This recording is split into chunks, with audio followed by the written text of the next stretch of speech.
嗨，大家好，我是爱做美食的于姐，今天给大家分享一个排包的做法，请跟我一起来操作吧。在这里我要跟大家说一下，我今天和的面不仅仅是排包的面，还有其他面包的面，因为家里人多，做一点不够吃。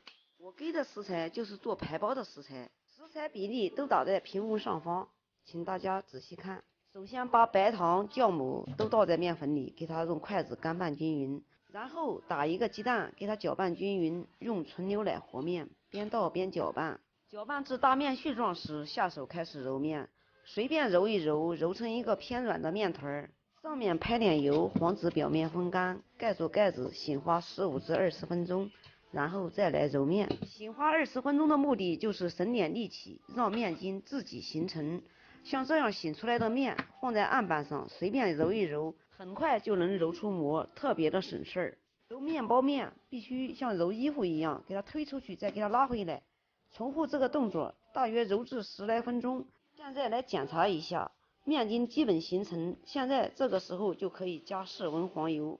黄油加进去以后，还像搓衣服一样进行揉搓，把黄油揉搓均匀以后，进行摔打的方式，再进行摔打大约10分钟左右，检查一下出膜的像这种程度就可以了。因为这次做的是排包，要求的没有那么高，不像是做吐司面包非要揉出膜，随便给它揉一揉，上面抹点油，盖上保鲜膜，醒发至2倍大。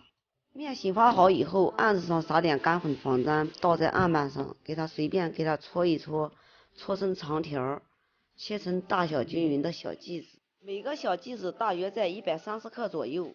我们今天做排包用了6个小剂子，然后全部都给它像揉馒头一样给它揉圆。全部都揉圆以后，从第一个开始拿，然后给它擀开，擀成牛舌状，然后给它卷起来。每一个都像这样操作，给它擀开以后翻过来，下面给它按薄，然后给它卷紧，大约搓20公分左右，给它均匀的摆放在模具里。